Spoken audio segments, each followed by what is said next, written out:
Jalan ke rawa, emang di situ nggak ada perahu dayung sampan punya nelayan atau gimana itu nggak ada? Nggak ada tengah hutan itu. Terpencil di tempatnya ya? Iya. Belum jama, nggak ada di GPS. Terus itu sekitar berapa meter ya? Waduh. Oh, maksudnya dari nyebrang dari 4 meter, 4 sampai 5 meter. Kurang lebih segitu. Panjangnya gitu? 5 meteran. Tinggi? Iya. Banyak. Oh. Itu nggak ada kanan kiri, nggak ada jalan lain, jadi langsung rawa ya? Nggak ada. Enggak, sebenarnya gini. Jalan satu-satunya ya itu. Itu air itu kita berangkat itu seperut di pusar lah. Tapi di situ dikasih batas waktu, kalau misalnya 4 jam nggak sampai tepian ujung yang awal kita berangkat, itu kita udah nggak bisa balik gitu. Soalnya katanya orang penduduk di situ itu Airnya udah naik airnya mungkin di atas kepala lebih. Berarti setelah nyebrang itu udah sampai TKP, terus paginya balik ya? Ya seperti itu. Pagi balik langsung. Pagi balik ya. Tapi juga nyebrang lagi atau gimana? Pasti nyebrang lah, itu jalan Nyebrang satu lagi. soalnya. Mungkin dari Bro ini ada cerita pengalaman pribadi yang lain mungkin selain perjalanan eksplor pantai? banyak. Banyak ya? Banyak. Dulu aku pas kerja di mall itu kan stokan Stok toko. barang ya? Stok offline toko. Lah itu kan di luar jam operasional mall. Berarti jam 10 malam sampai selesai. Kan aku sama rekan-rekan tim itu stokan toh. Nah selesai stokan pulang itu waktu itu di lantai 2. Nah waktu pulang kan naik lift bukan lift. yang lift lah pas di bawah ada barang yang ketinggalan. Nah terus ya wis tak anterin naik lift lagi ke atas, kita buka toko. Nah setelah itu nutup terus kan nengok gini loh. Nengok refleks lah, orangnya besar gini. Itu berbulu atau gimana ya? Tinggi besar, sosok tinggi besar?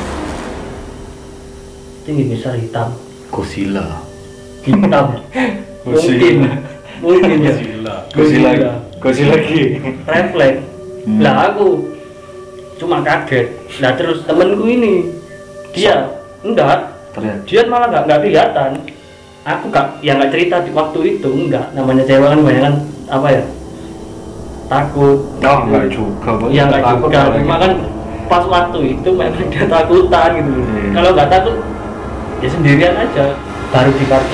Baru di parkirannya itu aku cerita. Turunnya itu lari. Aku biasa aja. Biasa. Insya Allah kalau sama hal kayak gitu saya nggak takut dan ya bukannya apa ya. Somat. Iya. Nggak takut.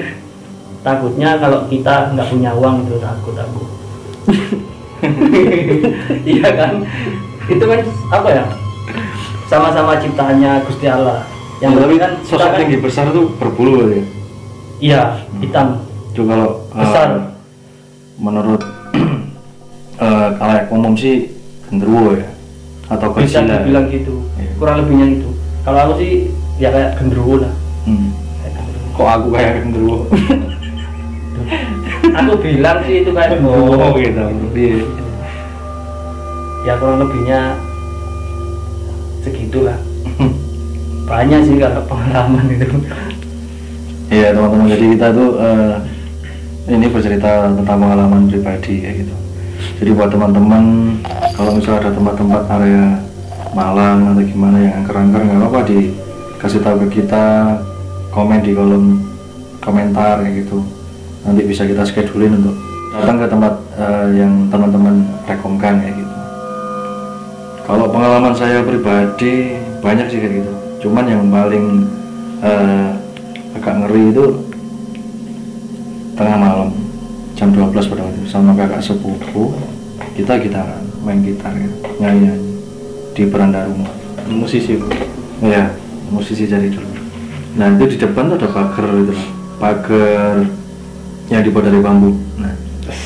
Nah di situ itu, jadi langsung itu nampak bro. Jadi kayak kepala aja. Pokoknya mukanya hancur sambil meringis gitu. Kepalanya di mana? kepalanya nempel di pagar, jadi nggak ada tubuh ya. Jadi cuma kepala aja. Cuma kepala aja itu nanti. Itu cowok atau Cewek. Waduh, ngeri itu. Mukanya hancur. Nah terus kakak sepupu, tahu nggak itu? Apa gitu? Depan pagar gitu. Tahu, langsung kakak sepupu itu langsung itu nyamperin ke tempat yang agak sakral itu ada kayak pohon bambu yang besar kayak gitu. Nah kesitunya malah nantang gitu. Aku cuman bacain surat-surat pendek kayak gitulah.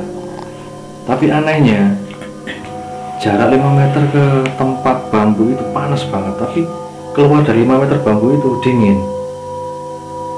Nah terus itu kakak sepupu tak ajak, nggak usah nantang ini. Tetap aja bersikeras aja, tak paksa mau. Nah pas mau baliknya ke rumah, ada bambu-bambu yang kecil tuh ada penampakan lagi, copong gitu, ada boci gitu. Waduh. Nah itu di rumah kakak sepupu. Akhirnya akhirnya kita cuekin gitu loh. Terus anggap nggak ada, percuma kita ngurusin kayak gitu. Nah akhirnya aku pulang gitu. Jam 12:30 tuh pulang, jadi kita hampir setengah jam tuh ke TKP itu ngurusin. Pulang, nah itu pas pulangnya jalan sendiri tengah malam ada pohon jengkol itu sampai gerak-gerak gitu. Pohon jengkol gitu. Ya waktu dulu ya bro, ya lari bro. Sendirian pohon jengkol nih gerak-gerak loh, pohon segede gitu ya, nyari gitu. Itu banyak sih sebenarnya. Atau mungkin Brewe punya pengalaman pribadi mungkin di rumah atau di kerjaan atau di alhamdulillah enggak sih, nggak pernah aku kalau hal kayak gitu. Mungkin ya pas ya ke pantai tadi, di perjalanan lah.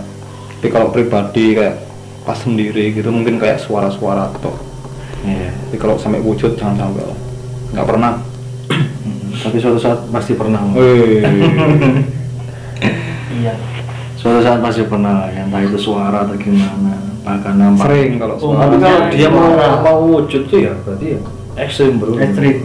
Dia mau menampakkan wujud di depan kita terus sama aja apa ya? Memang dia udah berani gitu. Ya tergantung kitanya sih ngadepinnya kayak gimana. Kalau kita nggak takut ya mereka yang kalah secara energi gitu. Iyalah, pasti itu. Oke, bagi teman-teman terima kasih udah nonton rumah cerita ini. Mungkin ada beberapa pengalaman pribadi dari kita ini bisa menghibur teman-teman. Barangkali teman-teman ada tempat atau rekom tempat di area Malang yang bisa kita kunjungi. Bisa kita kunjungi. Nggak apa-apa, di komen aja di kolom komentar. Nanti kita explore juga tempat-tempat itu kayak gimana. Jadi yang jelas kita nggak usah takut sama hal-hal seperti itu.